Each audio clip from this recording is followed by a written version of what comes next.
Welcome back to the show. We have made it to the top of the mountain. It is Wednesday. It is hump day, which means we celebrate with two great friends of the show. We got Regan Watts and Sharan Kaur. Welcome, guys. Thanks so much for being here.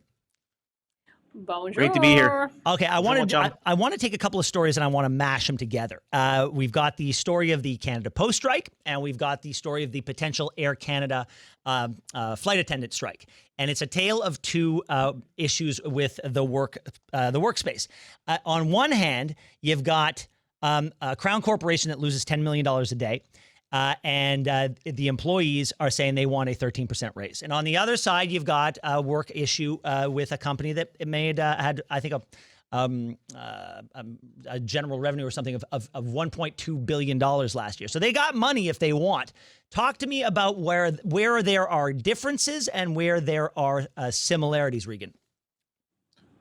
So the Canada Post strike for me, Ben, is an unfortunate situation, and it seems to be happening on a perpetual basis. And when I was in government 15 years ago, Canada Post was struggling then and seeking consistent bailouts from taxpayers. The fact is, Canada Post business model has evolved, but not enough.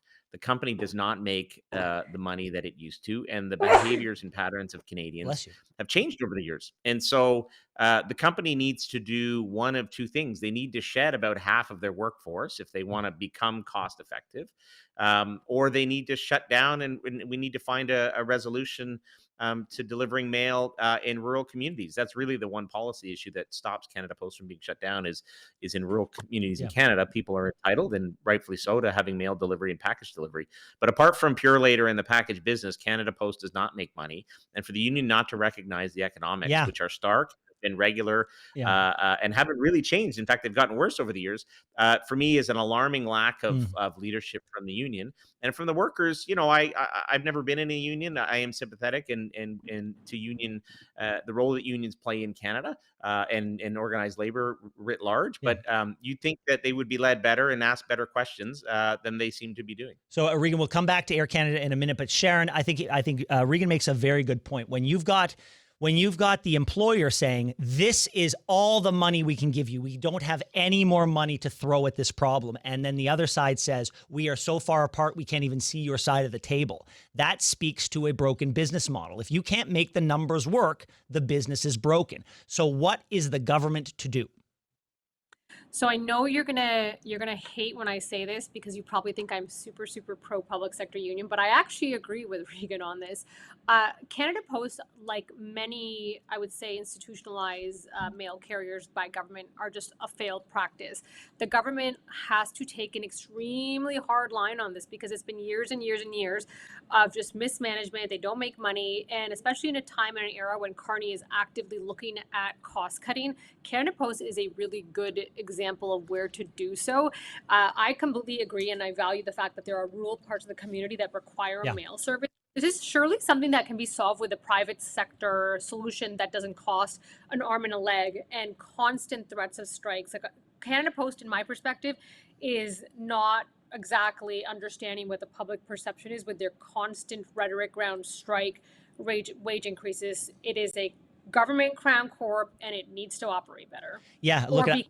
I'll say it again. I've said it many times before. They lost any chance of having me on their side when they decided at Christmas to strike. Amen. And to take advantage of people who have no job security, who have no plan B. They bet on themselves, and these people wanted job security on the backs of entrepreneurs. I thought it was the worst decision they could make, and they lost me forever. But let's go to Air Canada. I mean, look, we've got a lot of summer left, and if the flight attendants strike on August 16th, when they will be in a legal position to do so, that could throw everything into a tizzy, Regan.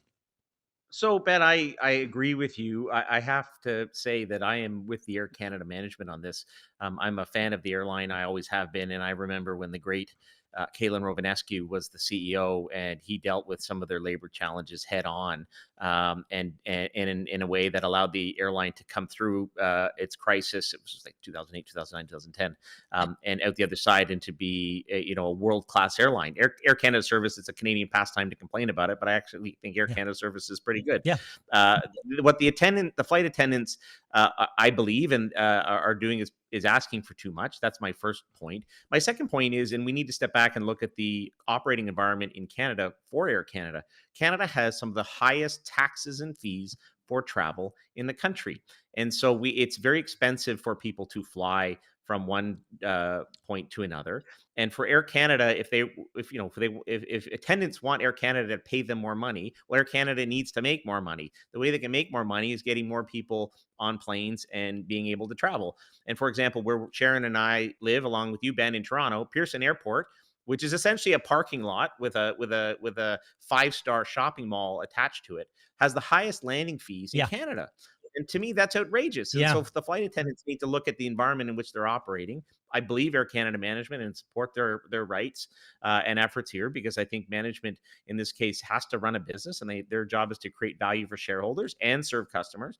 And I think the flight attendants need to step back and understand the environment in which they're operating a little bit better, and know that in a tight economy like the one we're in right now, there's not maybe enough money to go around that everybody wants. And we're all gonna have to save a little. And Sharan, I said this about the Canada Post employees. I said, had they come out and said, for this contract, we're not going to ask for any pay increase, I think you would have had so many people lining up to support them.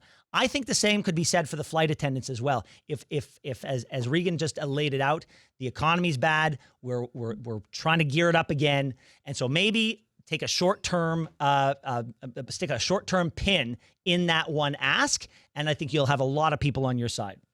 Yeah, and I would say in this case, there's not a lot of people who want to be sympathetic towards the attendants who want to strike in this case. I think like a lot of us are always, or for the most part, like willing to have conversations around good workplaces and negotiations. But like Regan said, flying in Canada is very expensive because we don't have competitive edge that Europe or parts of the US have. When I flew to Ottawa last time, it took me a round trip from Toronto to Ottawa. It was about $1,800. I'm flying to Vancouver next week, and it's cost me about $3,600 to go and come. Now, the only people that are going to pay the price here is the brand of Air Canada, because people are going to get irritated because they can't get anywhere.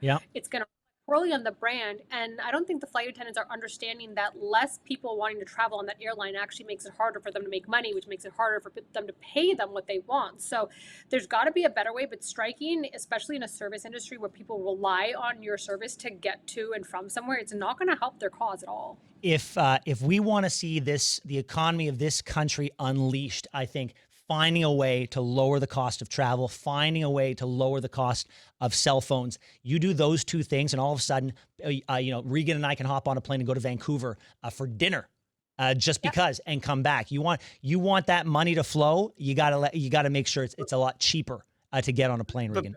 But Ben, it's also, I think about my friend Big Peter, who lives around the corner from me, who wants to take his family on a vacation. If he can't afford to put his family of 3 on a flight to fly to Halifax or Alberta, and there's a big push for tourism in Canada in light of President Trump. If we want Canadians to travel and see the country and support our economy, we need a cost-effective environment that allows airlines to offer competitive prices and allow people, whether it's Sharan as an individual or Big Peter as a family, or Ben, you and I going to dinner in Vancouver, which sounds wonderful. Hey, look, as soon as those prices drop, my friend. Well, prices drop, and then when prices drop, traffic should go up, because that's back, economics 101. Those flight attendants can then, in a intellectually honest way, ask for a wage increase that is commensurate with the market. Right now, we don't have that. Sharan, last word to you. Listen, I think we can all agree on this. We want more services. We want to make it more accessible for people to get around. And the only way we can do that is having more people use that service so they can expand it. And no one's going to want to use that service if they are perpetually in a state of threatening to strike or striking. So we either need more competitiveness with more airlines in Canada, which we're not going to get anytime soon, or we need for people to not use striking as constant leverage, which doesn't impact them in the best way they think it does. All right, guys, don't go anywhere, because when we come back, the Mohawks of Kahnawake are threatening to impose tolls on major roads running through their territory. What's it about? Well, it's about money. We're going to discuss that next on The Ben Mulroney Show. Welcome back to The Ben Mulroney Show. Welcome back to Wednesday. Welcome back to This Week in Politics, featuring the all-stars Regan Watts and Sharan Kaur. Guys, let's jump right back into a conversation about The Mohawks of Kahnawake are saying that because there are looming budget cuts coming from Mark Carney's government, they are going to take matters into their own hands, and they are going to raise funds by possibly tolling the roads that go through their territory. Sharan, how do you think this will be received in Ottawa? Good question. I saw this article, and I immediately went to the logistics. I'm like, how are they going to do that? Is this a restricted area? Are they talking about the general territory? I can't go on my street and put a toll on my driveway. I guess I can, but listen, I'm all for entrepreneurship, and if they're going to find ways to raise money that are going to fall within their legal parameters, go at it. I think it's a bit premature to do this, considering the cuts that the Carney government is talking about are still underway, and a lot of them are coming from, say, crown corporations, public service programs that are not utilized. So maybe they should wait and see where this goes. But hey, if they're going to come up with a method of collecting tolls in a way that is not going to cause outrage, go for it. But it's just a little odd. It's not the 407. Regan, I'll tell you where my head goes here. The fact that as soon as a government says we've got to trim the fat, we've got to look for efficiencies.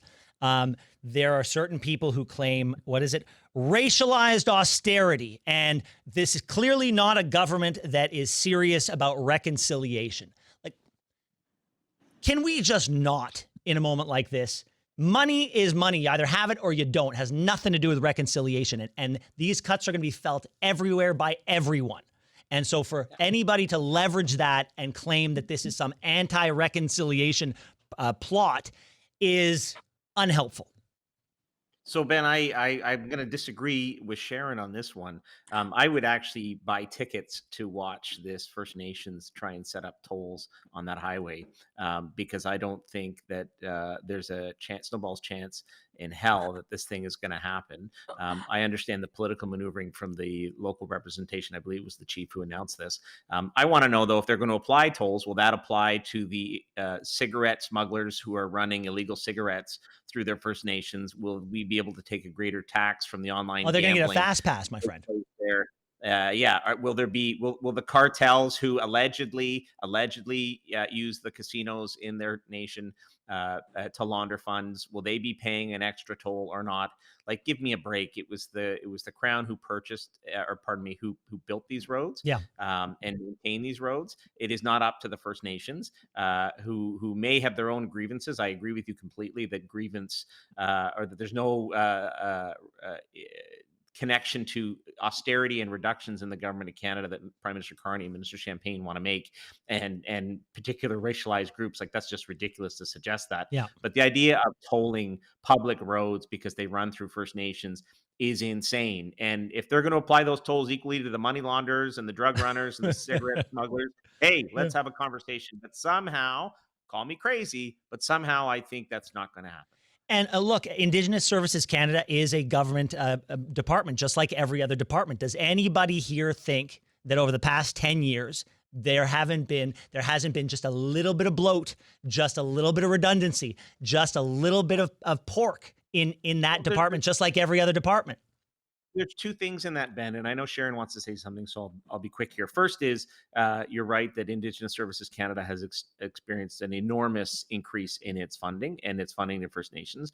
I am there as a Canadian that we need to continue to find ways to have reconciliation with our First Nations, because clearly there are wounds that are in place that we need to, on an ongoing basis, it's across partisan lines, do our best as a country to bring the country together. And all prime ministers, your father, Prime Minister Chrétien, Prime Minister Harper, Prime Minister Martin, Prime Minister Trudeau, and now Prime Minister Carney are making efforts there to do so. And so, like, I applaud those who are trying to do that, but that, road tolls and cuts to ISC are crazy ideas. Or cuts to ISC are not crazy, but you get my point. The second thing is, I want to say this, and this is a broader political point, which is Prime Minister Carney, who continues to have me purring, we're now seeing a case where he's raising expectations, and his credibility with voters as a guy who's going to deliver will start to be tested. Yep. Because he has positioned himself as a guy who can get things done, and this is going to be one of those issues: the reconciliation with Indigenous communities. Bill C5 is an example. I expect he's going to get a deal on Bill C5, but we're going to start to see some heat around here. All right, I'm going to cut you off, Regan, and I'm going to bring Sharan in. Listen, at some point, Regan's going to start meowing on this show, which is going to. But listen, I was partially being facetious earlier. I think this is kind of silly, and I think that we are seeing some pandering taking place. All of this being said, I think that it's not going to get much public buy-in, at least from the PR perspective, because people do feel like a lot of money gets given to the Indigenous communities as part of reconciliation, and this seems like some sort of makeshift, like ad hoc bluff that they're calling. And I don't think that it's not gonna get very far. And you know what? Good luck jurisdictionally trying to do that. But listen, the cuts are the cuts. They're going to come. We should not immediately jump to assume that we deserve to get that money. There are processes that go into place, and at a certain point, we have to budget for things to run a country. All right, in the time that we have left, I want to talk about the Starlink deal that was signed by the government of Ontario, and then after the trade war that Donald Trump and Elon Musk, by extension, launched on the country, the premier of this province thought it best to tear up that deal, even though it was signed already, which means there's probably a fine for pulling out of the contract. The only problem is we don't know how much that is yet. It was a $100 million contract. So I have to assume that the pulling the chute costs the taxpayer a certain amount of money. Now, I want to talk to the both of you, and we'll start with you, Sharan, and then we'll finish with you, Regan. As people who've worked within government before, explain the logic to me of not being forthright about the cost when access to information will give us that cost at some point. What's the logic for a government to take this tactic? To control the narrative on their agenda and their schedule, and not make a news story out of something they don't want it to be a news story yet. Like, it's purely a comms exercise. All this being said, I do think that the public sentiment at a certain point was so anti-Elon Musk that I think people would be willing to take that cost cut. Now listen, as somebody who unfortunately owns a vehicle that is made by a said individual, not everyone is willing to tear up their contracts and kind of move on a principle. I think as a country and as a government, they agreed to do so. But listen, we're going to have to pay the piper at some point when we see what the cost of tearing that contract up is. And that, unfortunately, is something that we're going to have to live with. Regan, the final word is to you, my friend. Well, I think it's unfortunate that Doug Ford has been trying to prosecute or persecute a former Queen's student, Elon Musk, in his opposition to President Trump and the tariffs that are being placed on Canada, and felt mostly in Ontario. I don't know if you saw today, there was some unemployment numbers that showed Ontario has the highest unemployment outside of the Atlantic provinces, which is not good for the country. Nope. Sharon's right that it is a communications exercise, which is why they're not releasing the number now. I have to think they're getting advice from somebody in the public service, the Ontario Public Service, who have fined people, but they would say something like, well, you can't release a number because it's commercially sensitive or commercial confidential, which I will use the PG rated term. That's hogwash or balderdash or gobbledygook, depending on grade A baloney. Is what I like to say. Grade A bologna, and with some cheese on top. And so I think they should just release the number now. It's August the 6th. People aren't really paying attention. I think Sharon's right that there is some public sympathy towards the premier in tearing up the contract. By the way, Starlink is a great service. Yeah. I'm not knocking the service. Well, Elon listen. Musk We're going to end on a dangling Chad, because the question is, this was being done to offer high-speed internet to rural communities, and as Correct. far as I know, they are head and shoulders the only game in town for that sort of thing. There are other companies, but nothing like this. So if you tear up that contract, who are you going with next? That's what I'm going to want to know next. Guys, thank you so much for joining me. I really appreciate it. Enjoy the rest of your week. Merci, mon chum. Merci beaucoup. Thanks so much for watching the show. Now, if you enjoyed what you saw, hit that subscribe button so you never miss another episode of The Ben Mulroney Show.